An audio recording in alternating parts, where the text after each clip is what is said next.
કેમ છો વિદ્યાર્થીઓ? મજામાં? લાસ્ટ વિડિયોમાં આપણે પ્રકરણ નંબર 7 યામ ભૂમિતિનું અંતરનું સૂત્ર કેવી રીતે મળ્યું તે સમજ્યા હતા. સાથે આપણે એને ત્રણ અલગ અલગ પ્રકારે વાપરવાનું છે તેની ચર્ચા કરી હતી. હવે આ વિડિયોમાં આપણે એને વાપરતા શીખીશું. જો કે લાસ્ટ વિડિયોમાં મેં બે સમ તો અંતર શોધવાના કરાવ્યા છે. એક સમનું રિવિઝન કરીશું અને થોડું આગળ વધીશું. તો શરૂ કરીએ. તો આપણે લાસ્ટ વિડિયોમાં મેં છેલ્લા પ્રકારમાં કહ્યું હતું કે ઉગમ બિંદુથી અંતર શોધો. હવે આપણે તેવા બિંદુનો આપણે ઉપયોગ કરીને દાખલો ગણવાના છે. રકમ વાંચીને બિંદુઓ 0 0 અને 36 15 વચ્ચેનું અંતર શોધો. તો પહેલા આપણે શું કરીશું કે તે બિંદુઓને નામ આપી દઈશું. એટલે કે બિંદુઓ 0 0 અને બીજું બિંદુ છે 36 15. ઠીક છે. હવે આ બે બિંદુમાં બિંદુ A એ આપણું ઉગમ બિંદુ છે અને જ્યારે આપણે ઉગમ બિંદુથી અંતર શોધવાનું થાય તો આપણે એ સૂત્રને થોડું જરા ચેન્જ પણ કર્યું છે. તો આપણે સૂત્ર શું લખ્યું હતું? AB વર્ગમૂળમાં x² + y² બરાબર છે. હવે આ x અને y કોને લેવાના છે? તો સ્વાભાવિક છે કે આપણે B બિંદુના યામ xy ને આપણે x અને y તરીકે લઈશું, કારણ કે બીજા બિંદુઓ જે છે ત્યાં યામ કયા છે? 0 0 છે. એનો કોઈ મતલબ નથી. અને માટે આપણને AB બરાબર શું મળશે? તો અહીંયા થશે 36 નો વર્ગ વત્તા 15 નો વર્ગ બરાબર છે. હવે 36 નો વર્ગ કેટલો થશે? તો કે 1296 વત્તા 225, કારણ કે 15 નો વર્ગ 225 થશે. હવે આપણે આ બંનેનો સરવાળો કરીશું તો 9 ને 5 અને 6 11 નો 1 વધી પડી 1, 9 ને 10 ને 12 નો કોટડો વધી પડી 1, 2 ને 2 4 ને 1 5 અને 1 એવા ને એવા. એટલે કે આપણે 1521 મળે. હવે 1521 નું વર્ગમૂળ શું થાય? તો એના માટે તમે અવિભાજ્ય અવયવની રીત વાપરી શકો છો અને તેમાંથી તમે મેળવી શકશો. બરાબર છે. બીજું એક લોજિક તમને હું આપવા માંગુ છું. જરા કે લોજિક સમજો. હવે અહીંયા આપણે 36 આપ્યા છે એટલે સ્વાભાવિક છે કે જે સંખ્યા હશે પૂર્ણ વર્ગ સંખ્યા એ 36 કરતા મોટી હશે, નાની ક્યારે હશે? નહીં. બરાબર છે. હવે 36 થી નજીકમાં 10 નો ગુણાંક કયો છે? 40 છે. તો આપણે જો 40 નો વર્ગ કરીએ તો કેટલા મળે છે? 1600 મળે છે. અને આપણે જોઈએ છે જે રકમ એ 1600 કરતા નાની છે. એનો મતલબ કે આ જે રકમ છે એ કઈ બે રકમની વચ્ચે છે? 36 અને 40 ની વચ્ચે છે. હવે જરા જુઓ કે આપણને એક એકમના અંકમાં એક કઈ સંખ્યાના વર્ગમાં મળ્યો? તો તમે કહેશો કે 9 ના વર્ગમાં. બરાબર. એનો મતલબ કે આ સંખ્યા 39 નો વર્ગ હોવો જોઈએ. જરા ચેક પણ કરી લઈએ. ઠીક છે. તો 9 9 81 વધી પડી 8, 27 54 ને 8 62 નો બગડો વધી પડી 6 6 3 તરી 9 9 ને 6 15 આવી ગયા 1521. મતલબ કે 39 નો વર્ગ કોણ છે? 1521 છે. મતલબ કે આ 39 નો વર્ગ છે અને માટે AB બરાબર 39 થશે. જુઓ, તમે વર્ગમૂળ મેળવવા માટે આવો પણ એક લોજિક વાપરી શકો છો. તેથી તમે મૌખિક જવાબ મેળવી શકશો. અથવા અવિભાજ્ય અવયવની રીત તો છે જ, પણ એમાં તમને દરેક રકમની ચાવી આવડવી જરૂરી છે. એટલે બેટર છે કે તમે આવી રીત વાપરતા શીખી જશો. ઠીક છે. આ નોંધી લો. પછી બીજો સમ કરીએ.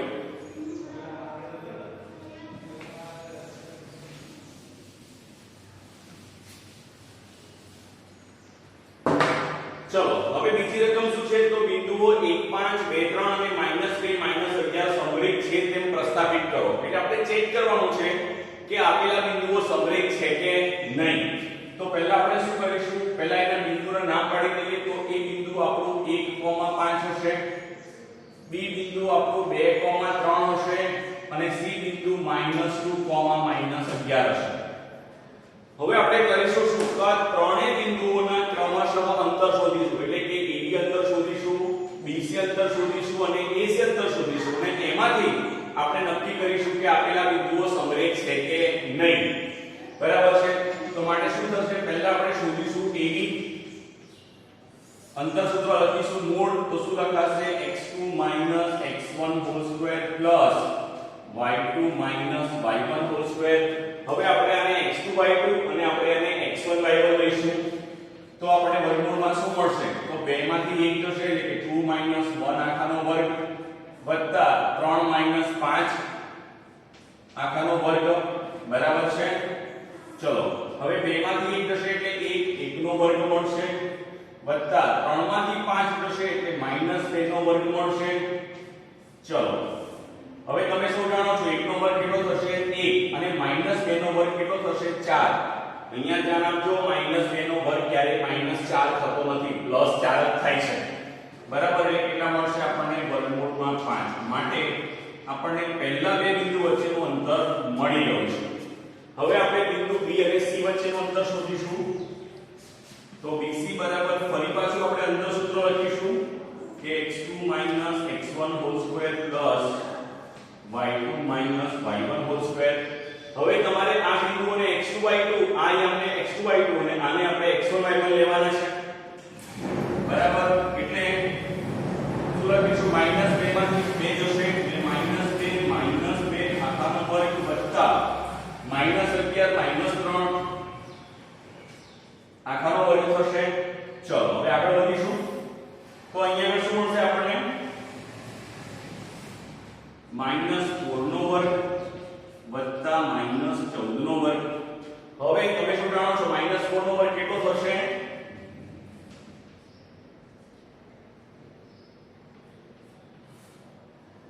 કેટલો મળશે આપણને અહીંયા આગળ 16 મળશે અને 14 નો વર્ગ કેટલો મળશે 196 મળશે. ચલો હવે આગળ વાત તો 6 ને 6 12 બધી પડી 1 9 ને 1 10 ને 11 નો એકડો બધી પડી 1 212. હવે 212 સંખ્યા જે છે આપણે એને ભાગીએ બરાબર છે 4 વડે ભાગીએ તો કેટલા મળશે આપણને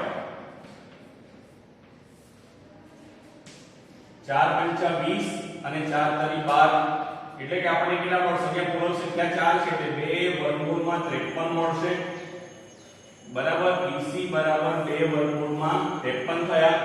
હવે આપણે AC શોધીશું તો AC બરાબર વર્ગમૂળમાં ફરી સૂત્ર લખીશું x2 x1 whole square plus y2 y1 whole square. ચલો હવે તમે શું કરશો તમે આને x2 y2 લો અને આને x1 y1 લો અથવા તો આને x2 y2 લો અને આને x1 y1 લો બંને જવાબ સરખો જ છે. એટલે આપણે શું કરીશું આને આપણે x2 y2 લઈએ છીએ અને આને x1 y1 લઈએ અથવા તો આને x2 y2 લઈએ અને આને x1 y1 લઈએ. આપણે સરળતા ખાતર આને લઈએ તો શું મળશે -2 1 whole square plus -11 5 whole square. ચલો હવે -2 અને -1 એટલે -3 મળશે એટલે કે -3 નો વર્ગ વત્તા -16 નો વર્ગ. ચલો હવે -3 નો વર્ગ કેટલો થશે 9 થશે અને 16 નો વર્ગ કેટલો થશે 256 થશે અને માટે AC બરાબર આવું થશે. માટે AC બરાબર વર્ગમૂળમાં 256 વત્તા 9 56 નો કેટલા થશે 65 એટલે 265 થશે. ઠીક છે.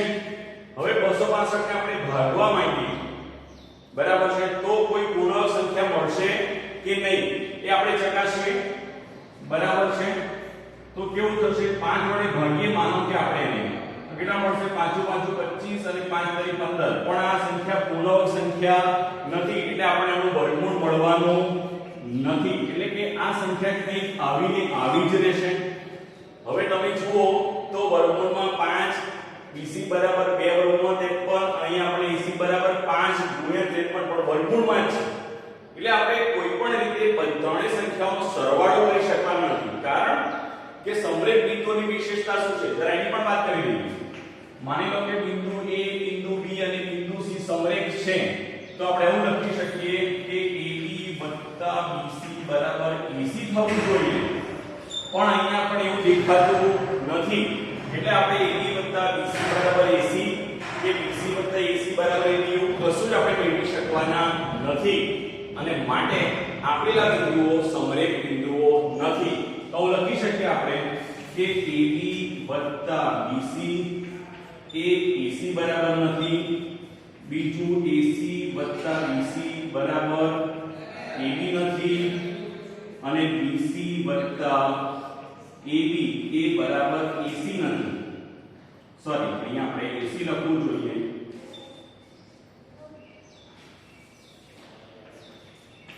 તો અહીંયા આપણે AB લખી દઈશું, બરાબર. તો AB વત્તા BC બરાબર BC પણ નથી, અને માટે આપેલા બિંદુઓ સમરેખ નથી, આપણે એવું કહી શકીશું.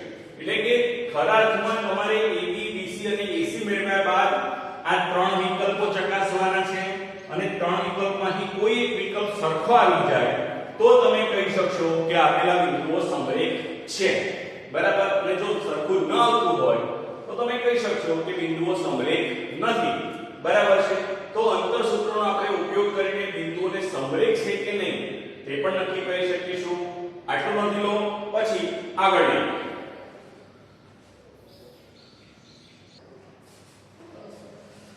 ચલો ત્યારે હવે આપ્યું છે ચકાસો કે 5 - 2 6 4 અને 7 - 2 એ સમદ્વિભુજ ત્રિકોણના શિરોબિંદુઓ છે.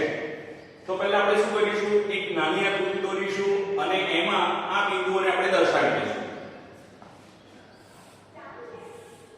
તો અહીંયા A, B અને C લઈશું. હવે A ના અહીંયા માનો કે આપણે 5 - 2 લઈશું, B ના અહીંયા આપણે 6 4 લઈશું, અને C ના અહીંયા આપણે 7 - 2 લઈશું. તો આપણે ખરા અર્થમાં AB, BC અને AC ની લંબાઈ શોધવી પડશે, અને જે બેની કોઈ બે લંબાઈ સરખી આવે તો આપણે કહી શકીશું કે સમદ્વિભુજ ત્રિકોણ છે, બરાબર. એટલે કે ખરા અર્થમાં આપણે અહીંયા અંતર સૂત્ર જ વાપરવાનું છે, બીજું કંઈ નવું કરવાનું છે નહીં, બરાબર છે. અને માટે AB બરાબર વર્ગમૂળમાં x2 - x1 whole square plus y2 - y1 whole square આવું થશે, બરાબર છે. હવે આપણે શું કરીશું, તો આપણે આને x2 y2 અને આપણે આને x1 y1 લઈએ છીએ, તો શું મળશે, 6 - 5 આખાનો વર્ગ વત્તા 4 માઈનસ, ધ્યાનથી જોજો કે મારે આ -2 પાછળ લખવાના છે, એટલે હું કૌંસમાં લખી રહ્યો છું. નહીં તો શું થશે કે જો તમે કૌંસમાં નહીં લખો તો તમારી સમસ્યા ચોક્કસ સર્જાશે અને તમારો જવાબ ખોટો જ આવશે, બરાબર છે. તો હવે આગળ વાત કરીએ. હવે જો 6 માંથી 5 જશે એટલે 1 વધશે, એટલે કે 1 નો વર્ગ વત્તા અહીંયા 4 + 2 આખાનો વર્ગ થશે. ચલો હવે 1 નો વર્ગ 1 અને 6 નો વર્ગ કેટલો થશે, 36 થશે. એટલે આપણે કેટલા મળશે, વર્ગમૂળમાં 37, એટલે કે AB બરાબર વર્ગમૂળમાં 37 છે. બીજું 37 એ પૂર્ણ વર્ગ સંખ્યા નથી અને કોઈ પૂર્ણ વર્ગનો ગુણાંક પણ નથી, એટલે આપણે એને એમને રહેવા દઈશું. ચલો હવે આપણે અંતર BC શોધીશું. તો BC બરાબર ફરી સૂત્ર લખીશું કે x2 - x1 whole square plus y2 - y1 whole square. ઠીક છે. હવે આપણે શું કરીએ છીએ, x1 y1 આપણે આને લઈશું અને x2 y2 આને લઈશું, તો કેવું થશે કે 6 - 7 આખાનો વર્ગ વત્તા કેટલું થશે, 4 - -2 નો વર્ગ આવું થશે. ઠીક છે. એટલે કે 6 માંથી 7 જશે એટલે -1 નો વર્ગ વત્તા 4 વત્તા 2 આખાનો વર્ગ. હવે -1 નો વર્ગ 1 થશે અને 6 નો વર્ગ 36 થશે, એટલે કે આપણને BC બરાબર વર્ગમૂળમાં 37 મળ્યા છે. ઠીક છે. હવે આપણે AC પણ શોધી લઈશું. તો AC બરાબર શું થશે, ફરી સૂત્ર લખીશું કે x2 - x1 whole square plus y2 - y1 whole square. ઠીક છે. તો હવે પહેલા આપણે 7 માંથી 5 બાદ કરીશું, એટલે કે 7 - 5 આખાનો વર્ગ વત્તા -2 માઈનસ ફરી પાછા -2 લઈશું. ઠીક છે. ચલો આગળ વધીએ. તો 7 માંથી 5 જશે એટલે 2 રહેશે, 2 નો વર્ગ વત્તા -2 + 2 આખાનો વર્ગ, કારણ કે -2 ને માઈનસ પ્લસ થવાના છે, અહીં જો બંને કેન્સલ થઈ જશે એટલે શું રહેશે 2 નો વર્ગ રહેશે 4 અને માટે AC બરાબર 2 થશે ઠીક છે હવે તમે જુઓ કે AB અને BC બંને કેવા છે સરખા છે તો અહીંયા લખીશું પરિણામ લખીશું કે અહીં AB બરાબર BC બરાબર વર્ગમૂળમાં 37 હોવાથી ત્રિકોણ ABC સમદ્વિભુજ ત્રિકોણ છે અથવા તો આપેલા બિંદુઓના યામ એ સમદ્વિભુજ ત્રિકોણની રચના કરે છે તમે એવું પણ લખી શકો બરાબર છે તો આ થઈ ગયું નોંધી લો આને પછી બીજો એક દાખલો લઈએ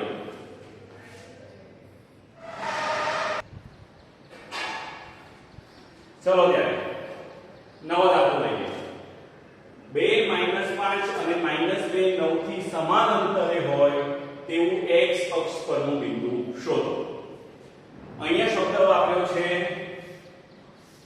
સમાન અંતરે અને તમે જાણો છો કે આપણે સમાન અંતર માટે આપણે કંઈક અલગ રીત આપણે વાપરવાના હતા તો ચલો સમજીએ કે આપણે કેવી રીતે વાપરીશું હવે પહેલા આપણે ધારણા કરવી પડશે કે આ બિંદુ A છે બિંદુ B છે અને x અક્ષ પરનું બિંદુ P છે તો લખીશું કે ધારો કે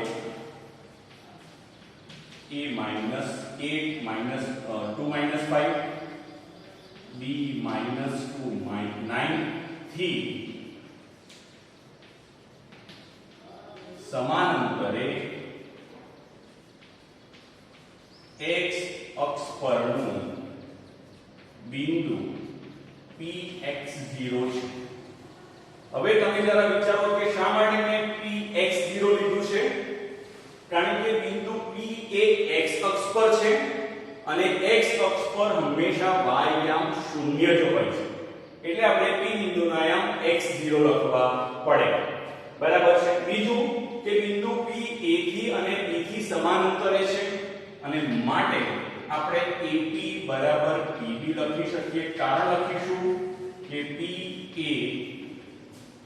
A અને B થી સમાન અંતરે છે બરાબર છે હવે આપણે જો બંને અંતરો સરખા હોય તો તેમનો વર્ગ પણ સરખો થશે અને માટે AP² બરાબર PB² થશે બરાબર છે હવે AP² એટલે કે A અને A થી P બિંદુનું અંતરનો વર્ગ અને PB² એટલે કે P થી B બિંદુ વચ્ચેના અંતરનો વર્ગ હવે આપણે શું કહ્યું હતું આપણે આવું કહ્યું હતું કે AB² બરાબર આપણે x2 x1² y2 y1² આપણે આવું લેવું જોઈએ હવે માની લો કે તમારા આ x1 y1 અને આ x2 y2 છે અને બીજા કેસમાં આ x1 y1 અને આ x2 y2 છે એટલે કે આપણે પહેલા આ બંને બિંદુનો ઉપયોગ કરીશું a અને p નો અને ત્યારબાદ b અને p નો ઉપયોગ કરીશું બરાબર છે માટે શું લખાશે કે x - 2 આખાનો વર્ગ વત્તા 0 - -5 આખાનો વર્ગ બરાબર અહીં લખાશે કે x - -2 આખાનો વર્ગ વત્તા શું લખાશે 0 - 9 આખાનો વર્ગ ચલો હવે આગળ વાત તો હવે આપણે આ દાખલામાં શું કરીશું વિસ્તરણ કરીશું તો અહીંયા a - b હોલ સ્ક્વેર એટલે કે a² - 2ab + b² પ્રમાણે કરીશું તો x² - 4x + 4 પ્લસ હવે જો માઈનસ ગુણ્યા માઈનસ પ્લસ એટલે કે 5 અને 5 નો વર્ગ કેટલો થશે 25 થશે તે જ રીતે જો અહીંયા માઈનસ ગુણ્યા માઈનસ પ્લસ એટલે કે x + 2 આખાનો વર્ગ છે એટલે x² + 4x + 4 પ્લસ માઈનસ 9 નો વર્ગ પ્લસ થશે એટલે કે 81 થશે ઠીક છે હવે તમે જો બંને બાજુ x² છે આપણે કેન્સલ કરી દઈશું બરાબર બીજું કે અહીંયા 4x ધન છે અહીંયા 4x ઋણ છે એટલે આપણે આ બધા પદોને આપણે જમણી બાજુ લઈ લઈશું તો માટે આપણને શું મળશે 4x + 4x + 81 ને 4 85 ઓછા 25 ને 4 ઉપરથી સામે જશે = 0 થઈ જશે અને માટે 8x વત્તા હવે 85 માંથી 29 જશે એટલે કે 56 થશે બરાબર 0 અને માટે 8x બરાબર -56 કારણ કે આ 56 સામે ગયા કે માઈનસ થયા અને માટે x બરાબર કેટલા મળશે -56 ભાગ્યા 8 અને માટે x બરાબર -7 તો આ છે તમારો જવાબ એટલે કે x નું મૂલ્ય કેટલું છે -7 છે માટે બિંદુ P -70 એ a, 2 5 અને b -2, 9 થી સમાન અંતરે આવેલું હશે જે x અક્ષ પરનું બિંદુ છે બરાબર તો તમે જ્યારે સમાન અંતરે આપ્યું હોય ત્યારે તમારે મેં વિડિયો બતાવ્યો હતો તે પ્રમાણે ab² બરાબર bc² એટલે કે ab² બરાબર pb² આપણે એવું સૂત્ર વાપરી અને આપણે જવાબ લાવવાનો રહેશે તો તમે જો આવું કરશો કે સૂત્રને અલગ અલગ રીતે ઓળખતા થશો તો દાખલા પ્રમાણે તમે સૂત્રને એપ્લાય કરી શકશો અને તમારા દાખલાનો જવાબ ચોક્કસ સાચો આવશે અને તમારા મગજમાં કોઈ ગૂંચવાડો ઊભો નહીં થાય બરોબર છે આના પછીના વિડિયોમાં બીજા થોડા સમ કરીશું અને પાછા